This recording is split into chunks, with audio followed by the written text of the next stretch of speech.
ఓం చతుర్భుజే చంద్రకళావతంసే కుచోన్నతే కుంకుమరాగశోణే పుండ్రేక్షుపాశాంకుశపుష్పబాణహస్తే నమస్తే జగదేకమాతః. శ్రీ మహాకాళీ శ్రీ మహాలక్ష్మీ శ్రీ మహాసరస్వతీ దేవ్యై నమో నమః. శ్రీ దుర్గా చండీ పరదేవతాయై నమో నమః. వీక్షిస్తున్నటువంటి దేవీ భక్తులందరికీ కూడా శ్రీదేవి శరన్నవరాత్రి మహోత్సవ శుభాకాంక్షలు. అట్లాగే విజయదశమి, దుర్గాష్టమి, మహర్నవమి, విజయదశమి శుభాకాంక్షలు అందచేస్తూ మా ఆశీర్వచనం. మనకి అక్టోబర్ 1 నుంచి అక్టోబర్ 31వ తేదీ వరకు కూడా మన యొక్క భచక్రంలో అంటే అంతరిక్షంలో 12 రాశి చక్రాలలో గ్రహాలు మారుతూ ఉంటాయి. అందులో ముఖ్యంగా ఈ అక్టోబర్ మాసంలో సూర్యుడు అక్టోబర్ 17వ తేదీన కన్యారాశిలోంచి నీచ స్థితి కలిగినటువంటి శత్రుక్షేత్రమైనటువంటి తులారాశిలోకి ప్రవేశిస్తున్నారు. అక్టోబరు 3వ తేదీన బుధుడు కన్యారాశిలోంచి తులారాశిలోకి ప్రవేశిస్తున్నాడు. శుక్రుడు అక్టోబర్ 9వ తేదీన నీచ స్థిత రాశి అయినటువంటి మిత్రక్షేత్రమైనటువంటి కన్యారాశిలోకి ఆగమనం చెందుతున్నాడు. గురు మహానుభావుడు అక్టోబరు 17వ తేదీన తన యొక్క ఉచ్చక్షేత్రమైనటువంటి మిత్రక్షేత్రమైనటువంటి కర్కాటక రాశిలోకి తన యొక్క స్వంత నక్షత్రంలో ఉండి ప్రవేశిస్తూ చాలా చాలా మంచి శుభాలని అందజేస్తున్నాడు. శని మహానుభావుడు అక్టోబర్ 5వ తేదీన మీనరాశిలో వక్రించి ఉండి నక్షత్ర మార్పు అంటే పూర్వాభాద్ర నక్షత్రంలోకి ప్రవేశిస్తున్నాడు, అంటే శుభ నక్షత్రంలోకి ప్రవేశిస్తున్నాడు. కాబట్టి శని కూడా గురుడిచ్చే ఫలితాలని సంపూర్ణంగా చాలా మందికి ఇవ్వబోతున్నాడు. రాహువు కుంభరాశిలో ఉన్నాడు, కేతువు సింహరాశిలో ఉన్నాడు.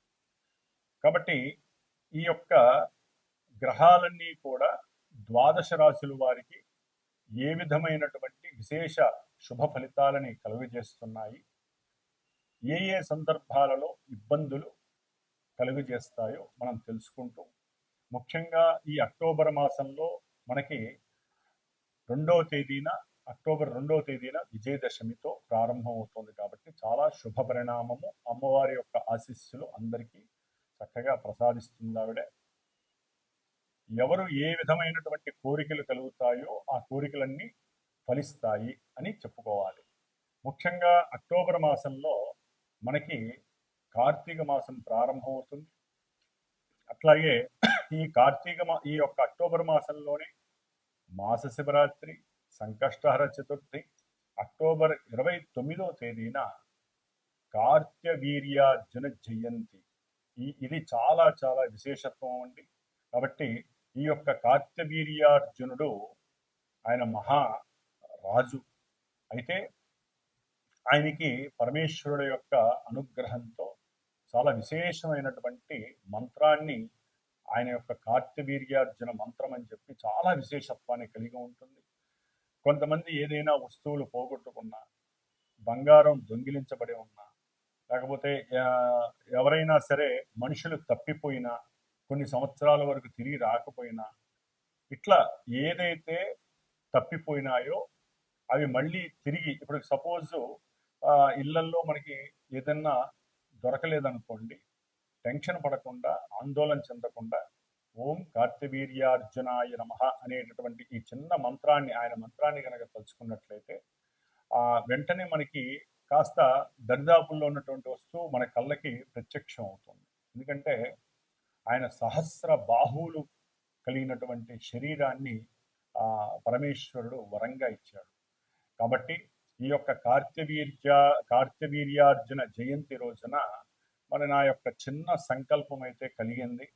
మా యొక్క పీఠంలో ఎవరైతే 26వ తేదీ లోపల, ఈ అక్టోబర్ 26వ తేదీ లోపల ఎవరైతే గనక వారి మనుషులు ఎవరైనా తప్పిపోయినా, కొన్ని సంవత్సరాలయ్యి వాళ్ళ యొక్క విషయం తెలియకపోయినా, అట్లాగే వారి యొక్క వస్తువులు ఏదైనా కనపడకుండా పోయినా, అంటే బంగారం కానీ వెండి కానీ ఎవరి చేతన్నా దొంగిలింపబడి ఉన్నా, అట్లాగే ఎవరికైనా సరే మానసికంగా చిత్తచాంచల్య ప్రవృత్తి ఉన్నా, ఈ విషయాలు ఎందుకు ముఖ్యంగా దొంగల భయం ఎక్కువగా ఉన్నా, ఎక్కువగా వస్తువుల్ని పారవేసుకుంటున్నా, అది పర్సులు కావచ్చు, డబ్బు కావచ్చు, బంగారం కావచ్చు, ఈ యొక్క దోష పరిహారార్థమై కార్తవీర్యార్జున జపాన్ని ఒక 3 రోజులు చేసి, అంటే 26, 27, 28 ఈ 3 రోజులు స్వామివారి యొక్క జపాన్ని చేసి 29వ తేదీన బుధవారం అష్టమి అయింది, గోపాష్టమి,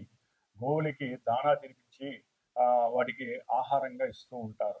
ఆ రోజున చక్కగా మా యొక్క శ్రీమాతా జ్యోతిషాలయ పీఠంలో వారు ఎవరైతే సంకల్పించుకొని నాకు గోత్రనామాదులు ఫోన్ చేసి ఇస్తారో వారికి తగినటువంటి దక్షిణ తీసుకొని కార్తవీర్యార్జున జయంతి సందర్భంగా ఆయన యొక్క మూలమంత్రంతో స్వామివారి హోమము చేయాలని నిశ్చయించుకొని ఉన్నాను.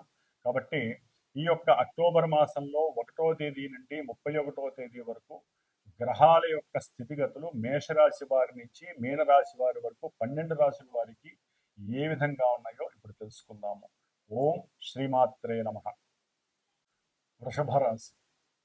వృషభ రాశి వారికి అక్టోబర్ మాసంలో ముఖ్యంగా కొన్ని గ్రహాల యొక్క మార్పు వలన, ముఖ్యంగా సూర్యగ్రహం, ఈయన ఇప్పటి వరకు కొంత అక్టోబర్ 17 వరకు వీరికి ప్రతికూలించినప్పటికీ కూడా అక్టోబర్ 17వ తేదీ నుండి కూడా ఆరో స్థానంలోకి సూర్యనారాయణుడు రావటం చేత వృషభ రాశి వారికి వారు ఏదైతే సంకల్పిస్తారో ఆత్మవిశ్వాసంతో విద్యపరంగా కావచ్చు, ఏదైనా గృహ కట్టడాలకి సంబంధించినటువంటి విషయాలు కావచ్చు, వాహనపరమైనటువంటి విషయాల పరంగా కావచ్చు, గవర్నమెంట్కి సంబంధించిన చదువులు కావచ్చు, గవర్నమెంట్ రిలేటెడ్ వ్యాపారస్తులు ఎవరైనా రియల్ ఎస్టేట్ వ్యాపారస్తులు కావచ్చు, వీరందరికీ కూడా ఈ సూర్యనారాయణుడు అనుకూలిస్తున్నాడు అక్టోబర్ 17 తర్వాత. కాబట్టి సూర్యగ్రహ బలము వారికి చక్కగా అనుకూలంగా ఉందని చెప్పుకోవచ్చు. ఆ తదుపరి గురుగ్రహము.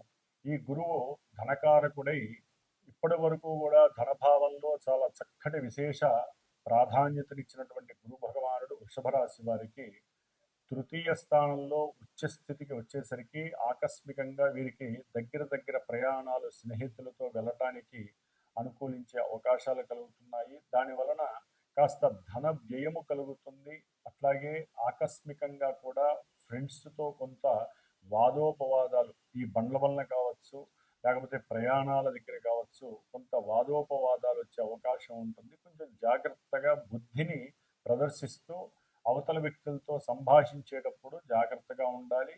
అట్లాగే బుధగ్రహము ఆయన కూడా అక్టోబర్ 3వ తేదీన మిత్ర రాశి అయినటువంటి 6వ క్షేత్రంలోకి వచ్చినప్పుడు చేసేటటువంటి సేవకా వృత్తిలో వీరికంటూ ఒక ఆర్థిక ధన విషయంలో కొంత మార్పులు చేసే అవకాశం ఉంటుంది.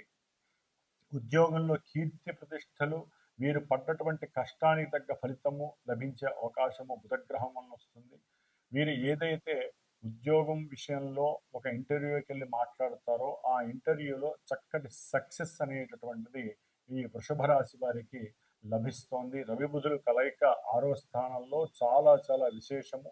వీరి యొక్క మాట, వీరి యొక్క ఆత్మనిగ్రహ శక్తి, స్వయం కృషి, సమర్థత ఇవన్నీ వారికి యోగిస్తున్నాయి. అట్లాగే వృషభ రాశి వారికి శుక్రుడు పంచమంలోకి, అంటే నీచ స్థితిలోకి వస్తున్నారు అక్టోబర్ 9వ తేదీన.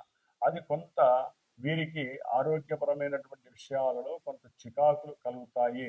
అట్లాగే ధనపరమైనటువంటి రుణాల విషయంలో ఏం చేయాలో తెలియనటువంటి పరిస్థితులు కూడా ఎదురవుతాయి. కొంత అనారోగ్యం కలిగినటువంటి, అంటే డయాబెటీస్ వాళ్ళు కానివ్వండి, హార్మోన్స్ ఇన్బ్యాలెన్సింగ్ అవుతున్నటువంటి కొంతమంది స్త్రీలు కానీ పురుషులు కానీ, వీళ్ళల్లో ఎవరికైనా సరే కొంత ఇబ్బందులు కలిగేటటువంటి అవకాశము కలుగుతుంది. సంతాన విషయంలో వీరు అనుకున్నటువంటి ఫలితాలు కొంత ఇబ్బందికరంగా, ఆలస్యంగా జరిగే అవకాశాలు ఎక్కువగా ఉన్నాయి.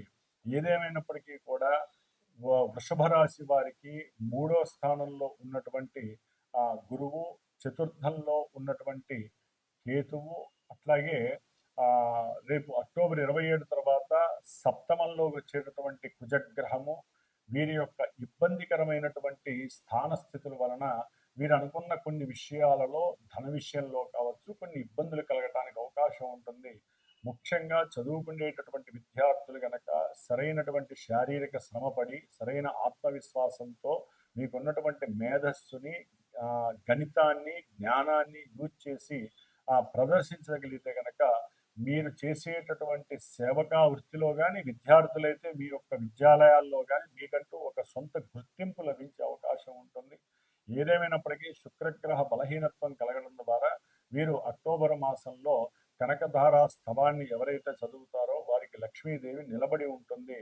అట్లాగే వీరి యొక్క ఆరోగ్య విషయంలో ఇబ్బందులు లేకుండా కొంత మిరాకిల్గా ఆరోగ్యాలు సెట్ అయ్యే అవకాశాలు కూడా ఉంటాయి. అట్లాగే శనిగ్రహము ఈ యొక్క వృషభ రాశి వారికి వక్రించి ఉన్నప్పటికీ కూడా పూర్వాభాద్ర నక్షత్రంలోకి మారుతోంది కాబట్టి కంపల్సరీ ప్రయాణాలు ఎక్కువగా చేయవలసినటువంటి ధర్మం అన్నీ కూడా ఆకస్మికంగా ఉంటాయి. అది గృహంలో సంతోషకరమైనటువంటి విందులు వినోదాలు ఉల్లాసంగా ఉత్సాహంగా ప్రదర్శించడానికి చాలా ఉపయోగకరంగా ఉంటుంది. ఫ్రెండ్స్తో కూడా ఈ ప్రయాణాలు కొంత లాభసాటిగా ఉంటాయి. కాకపోతే కొంచెం స్కూల్స్కి సంబంధించిన విషయాల్లో మీరు జాగ్రత్తగా ఉండి కాలేజీలు కానీ ఎక్కొట్టకుండా జాగ్రత్తగా కనుక వెళ్తే కనుక చదువు విషయంలో ఇబ్బంది లేకుండా చేసుకుంటే మీకు ఎటువంటి సమస్య అనేటటువంటి ఉండదు. ముఖ్యంగా రాహు అనేటటువంటి వాడు వీరికి 10వ స్థానంలో ఉండటం అనేటటువంటిది కొంత ఉద్యోగ విషయంలో కొన్ని ఇబ్బందికరమైనటువంటి పరిస్థితులు కలిగే అవకాశాలు కూడా వీరికి మెండుగా ఉన్నాయి.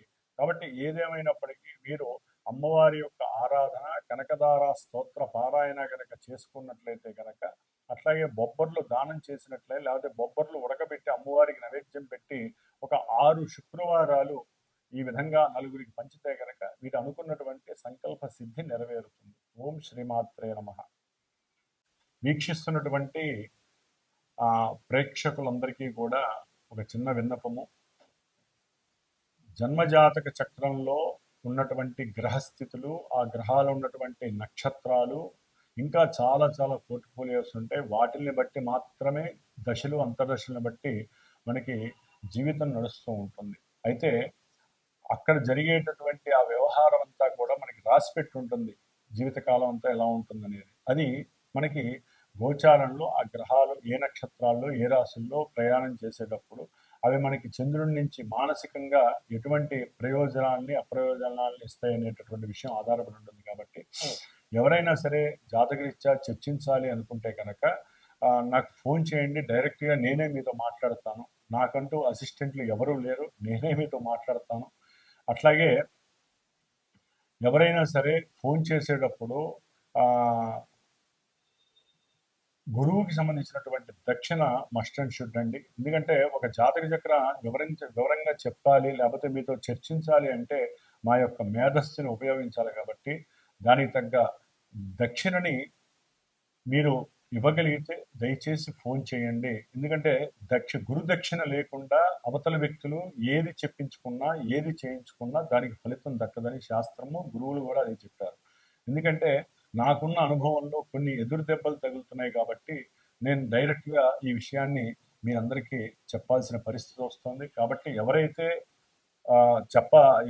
జాతకాన్ని తెలుసుకోవాలనుకుంటున్నారో వారు డైరెక్ట్గా ఒక సమయంలో మీరు ఫోన్ చేయండి, లేకపోతే ముందు మెసేజ్ చేయండి వాట్సాప్లో, నేను రిప్లై ఇస్తాను. దానికి తగ్గట్టుగా ముందు ఆ యొక్క అపాయింట్మెంట్ తీసుకొని ఆ అపాయింట్మెంట్లో మీరు గురుదక్షిణ వేసిన తర్వాత ఈ సమయంలో మీరు చక్కగా నేను ఒక సమయాన్ని నిర్దేశిస్తా. ఆ సమయంలో మీరు చక్కగా మాట్లాడచ్చు, మీ జాతక విశేషాలు తెలుసుకోవచ్చు. కొంతమందికి డేట్ ఆఫ్ బర్త్లు అవి ఉండవు. వాళ్ళు ప్రశ్న చక్రం ద్వారా అంటే మీరు ఏదైనా అనుకోవాలంటే ముందు వాట్సాప్లో నాకు మెసేజ్ చేయండి. నేను ఒక టైం అనుకుంటా ఆ టైంలో మీరు చేసినప్పుడు నేను అందుబాటులో ఉంటే ఆ సమయంలో ఏదైతే మనకి గ్రహచక్రం చూపిస్తూ ఉంటుందో గ్రహస్థితులు దాని ద్వారా కూడా మనం చక్కగా చక్రాల్లో మీ అనుకున్న పనులు జరుగుతాయో లేదనే విషయాన్ని కూడా మనం చక్కగా చర్చించుకోవచ్చు. కాబట్టి ఈ విషయాన్ని అందరూ కూడా గమనించగలరని ఆశిస్తూ ఓం నమః శివాయ.